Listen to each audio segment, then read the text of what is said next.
cut this because the actors were first seeing it like, this is a joke, this is gonna be funny, this and that, and it was only until, I was able to explain to them in the right way that, no, you wanna kill each other, that then it was actually funny, right? And yeah, I think that there's no right way to react to some of these things. The reactions that it's gotten all over the country have been, just resounding laughter at a lot of places. And then sometimes people like questioning that, like people are laughing at the rap scene. Should they be laughing? Should they not? Well, it could also depend why you're laughing. There's no way to know that, but what it brings up is a contradiction that that is funny. That is the same. That there is no difference between that. Like, there's a way for me to talk about. I got these shoes for free, but there's a way for me to talk about how, I don't know, these shoes cost $100 and something, and maybe the people that made them can't afford shoes. Right? There's a way to talk about that. And I could say the same line, and the thing that makes it funny is the thing that makes it the saddest thing in the world. Right? And it's not necessarily like exercising privilege to laugh at it. It's acknowledging the contradiction. So it's and that's what we do all the time. That's like some of the great, whether it's Richard Pryor, Dave Chappelle, that's kind of what that goes for. I don't know if I answered that. Yeah, to me it's like we laugh not to cry, I assume you're able to handle the complexity of the filmmaking process, and you went to school and you've been practicing, before this long film, you've done shorter stuff, but I really don't understand, you did the screenwriting on your own, by yourself, or with a team, or how's that? I did it by myself. By yourself. After I had it for a couple years, I went to the Sundance Screenwriters Labs, which you sit with a lot of masters in their field for a week, basically. And then you do another week. When I did the Directors Lab, then you do another week of the Screenwriters Lab. But people like Walter Mosley, I'm gonna forget people's names, but the woman that wrote Nashville, Joan Tewksbury, the guy that co-wrote Black Panther with Ryan, a lot of really great writers, people that are at the top of their field. And this was actually a really good experience for me because you had all these people that were considered masters of their field because they'd written things that were very well respected. And my screenplay was very controversial because it doesn't do that thing you're supposed to do by page 10. And by page 30, you do this other thing, and then the thing that's, supposed to solve it in the end is the thing that you introduced on page 15, They have these formulas like that, which is one reason why so many films are boring to me.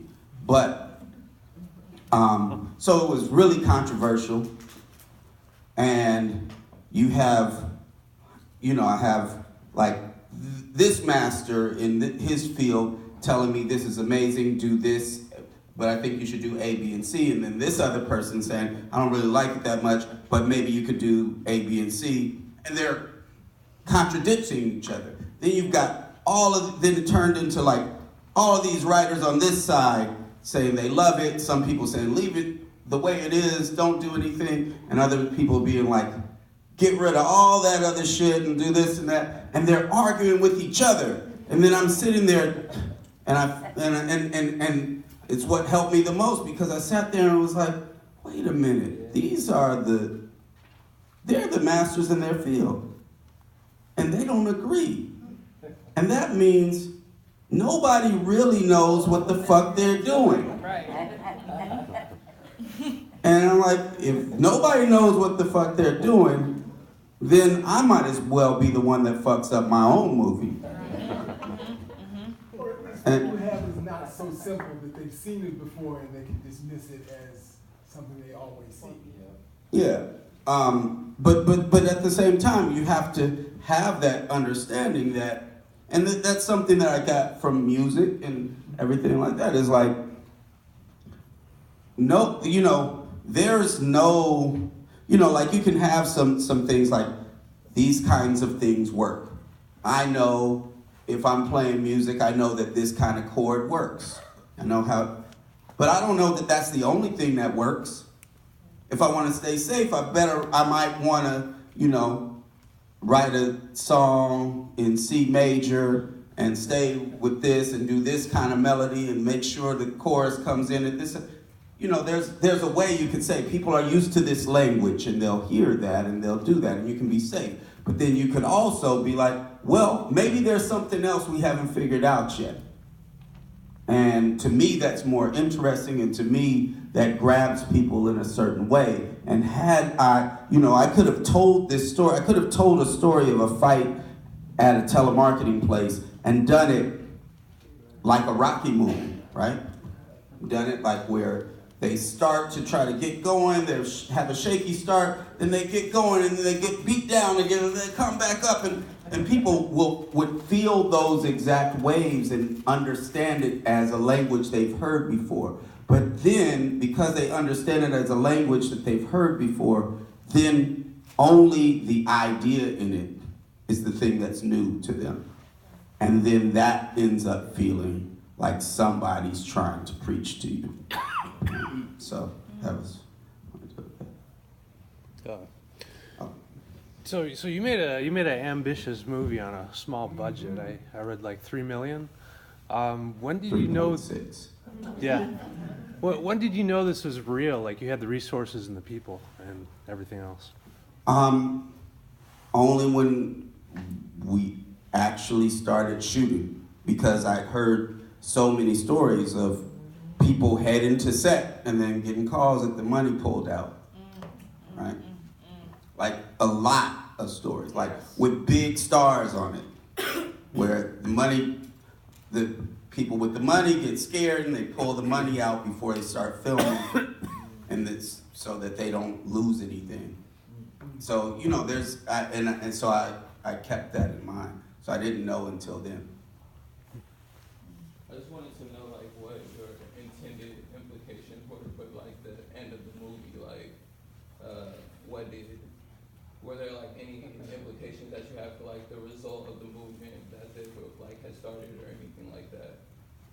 Well, I mean, I think that it's showing that the movement is growing, that it's showing that even some of the slaves are rebelling, right? And so where it goes from there, you know, I don't have like, I didn't intend for it to say, this is what's gonna happen in 20 years and in 40 years after that, but that there is a fight happening. And yeah, so that's it. I mean, I had intended on maybe it might continue on in a comic book, you know. Yeah. It was really awesome seeing Oakland on the big screen. I was wondering when you were writing it, was Oakland always going to be a big backdrop for you, and why Oakland over any other city? Well, I mean, I grew up in Oakland, so you should always write about what you know. I used to live 3 houses away from here. Yeah, I think that's really it. You should write about what you know, what you can be, what you can understand details about, right? Because, well, there's also the personal thing is like, I want to see movies in Oakland. But separately, just as, you know, and part of my argument to investors, there were lots of different arguments about that, but one was, this is how you make a great movie, like, because you know the details of how things should look. You see all these movies where they use like some city that's supposed to be any city USA, or some city where the director didn't live in, and they're really trying to cut things out. Like, how do we shoot this so that you can't see it's Vancouver, you know? How do you shoot this so you can't see this is actually New Orleans and it's supposed to be LA, you know? And it changes the way things look, changes the way things feel. And so that's, I think that adds to the film. The other thing is that I knew I could get a lot of locations for free. I knew like so many artists that you know, like I wrote in my boy Gadinji's artwork, who did the big Africas in there, you know, as I'm writing the script, because I was like, I can get that shit for free.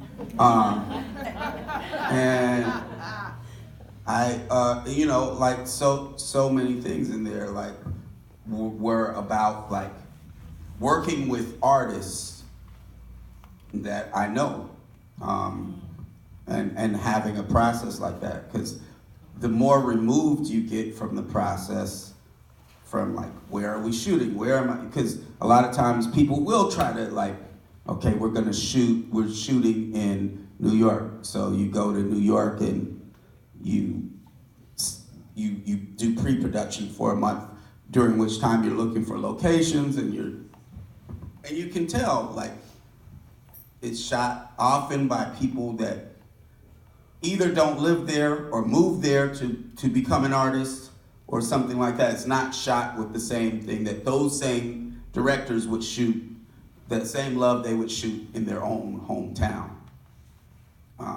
And so, yeah, I think that's one of the reasons.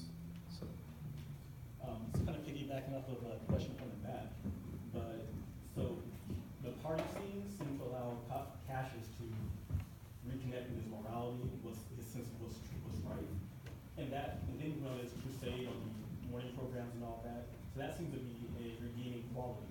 So why was it important for Cassius to still turn into an equo-sapien at the end? Because you can't escape you can't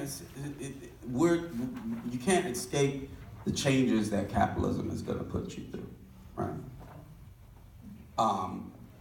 And it's just not a neat process for how one changes and the changes that one goes through, right? And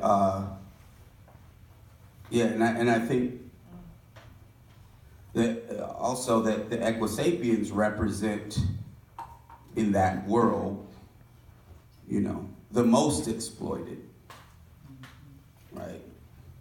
Yet some of the most powerful, right? And so part of his development is, you know, in a real way, uniting with those folks. So.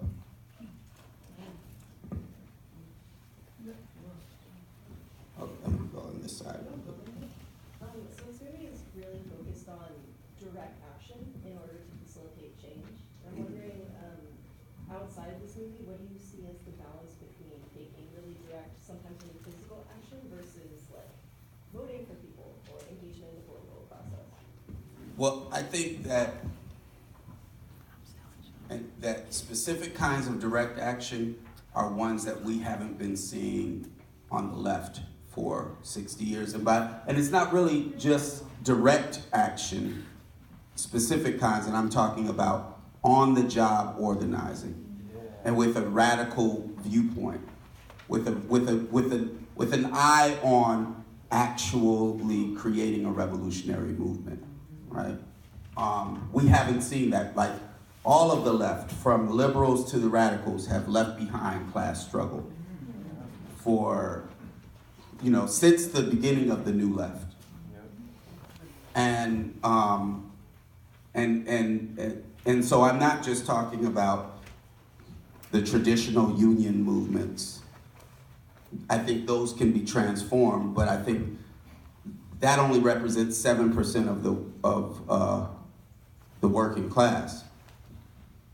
There's a whole nother 93% that aren't organized, and partly because we just haven't been engaged in those struggles. And I think that's definitely lacking in everything. I'm not, and that's, where I think a lot of attention needs to be made. So the thing is, can it be everything? It could be. However, we do see with electoral campaigns that it sucks everybody's energy up in just that. Like a lot of times people are like, it doesn't have to just be electoral, but it ends up being just electoral. Because, and it's not just because people forget, but it's because that takes a lot of energy to be like, if you vote for this person, it's a game changer, right? Because you can't just say, vote for this person and it'll be icing on the cake of this other stuff. That's not what's said. Saying, this person will change everything, because it takes a lot to get somebody to go vote and do all these things, and people start lying.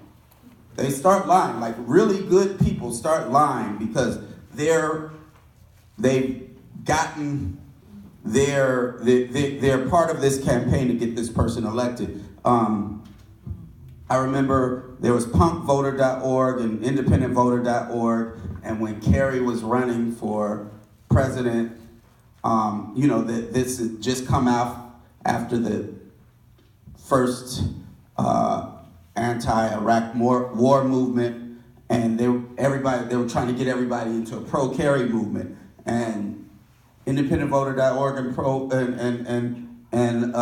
punkvoter.org had these pamphlets out with a checklist. George Bush is for this and for that, and Kerry is for this and for that. And at war, it said Kerry was against war. Right? This is stuff that they're putting out, against going to war with Iraq, which he was saying the opposite of, and definitely that's not where he stood. But it became such a big thing to get people in office. And, even to get Obama in, it definitely was. Like, I definitely had a lot of people in my family that put a lot of energy into getting Obama into office. And part of their thing was like, oh, it's creating this grassroots network. And it did. There was a grassroots network that was, bigger than any campaign I had ever seen, and it was in places where you hadn't seen it. But as soon as the election was over, that was all over. Nothing of that existed. And it wasn't because people didn't try. It was because the whole point was to get somebody in office, and you had to say how much things were going to change in order to even get people to get involved in the campaign in the first place.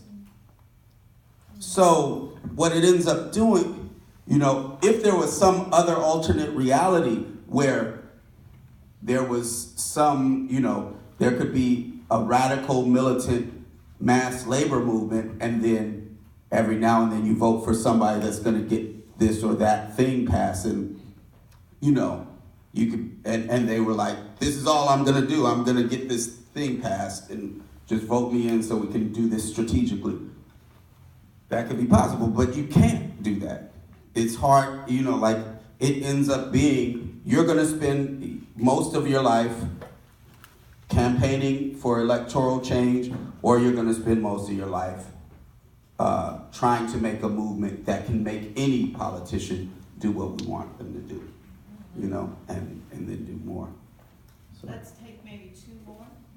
Yeah, well, I was going to say, I appreciate the way in which you integrated his adult developmental struggle, because he's a young man trying to figure out what it is to be an adult, what it is to be a man, and with the, as you talked about, the political struggle, because that's always interacting with his love life. So trying to be a whole person within the context of this world, and that he doesn't know where do I fit? How do I fit in it? What is my value? What do I value? So I really appreciate how you didn't preach all of those things, which are preachy subjects, and in itself, you didn't preach. You you just let it unfold and you can see the intersection between him and the society and his interpersonal self, his political self, his work self, all of those interactions. I really thought it was very well done. And he didn't escape completely, right? Most, no happy endings, because sometimes you make bad decisions unbeknownst to yourself. Sometimes you escape them, and sometimes you don't. Yeah. So he didn't escape it, he ended up being a horse. So, and So those two things exist. He is changed fundamentally, but he is continuing his fight, right? Partly because of the experience, but he's not the same person. You can't go back. yeah, and you don't always win everything. But the victory is in that more people are fighting and that they're fighting in new ways.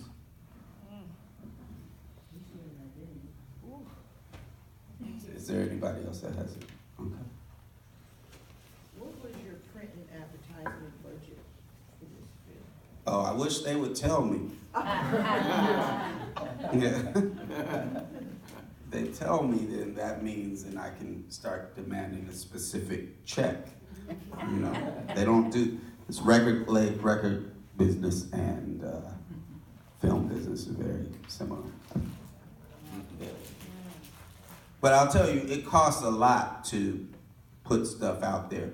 A lot of what even big corporations are relying on right now is social media, because that's cheaper, and and those social media outlets are claiming to hit a lot of people. But what has been coming out over years, and what I've been saying publicly for a long time, is that they're lying about those numbers, because nobody looks at those ads. I mean, YouTube works a little bit because, like you're trying to see something and they're making you watch something and, but like Facebook ads, nobody's looking at that. And they got caught and they're getting sued for like $20 billion by this conglomerate of European corporations because they got caught lying about how many people were watching their ads. And it's pretty crazy, and I think that's going to be one thing that's going to precipitate a crash, is because right now tech is one of the biggest things in the economy, but a lot of tech is revolving not just around hardware, but around the internet. And the internet, the economy around that, a lot of that is really revolving around selling ads to people, selling ads to companies. And the truth is, people aren't watching that, in the ways that they do. So a lot of independent films come out, and their whole thing is, well, we're gonna get this celebrity to tweet about it, and that celebrity to tweet about it, and then we're gonna have these ads, but they're gonna have these ads on social media, and it doesn't really work as much. You get to a core amount of people that are the ones trying to keep up with what's new in the first place, So really, to break through it, you really need like TV ads and stuff like that, right? And that costs a lot of money. The funding is generally quite narrow, less than half a dozen people, or it's spread out with brokers who are investing for large pools, or Happens in different ways. Like the reality is people don't want to. Nobody's spending their own money. Even when they're telling you they're spending their own money, they're not spending their own money. Like you'll have investors come and they'll be like, "I'm going to invest this," but really they're turning around to 6 other people and being like, "Hey, give me the money because then I'm going to invest it." And then those 6 other people, you don't know who they're getting it from. So you don't know what's happening. You only know the people that you're making the deals with. But sometimes, sometimes it's one person that they have a thing and they want to try to flip it. So there's all sorts of combinations going on. But So you guys, if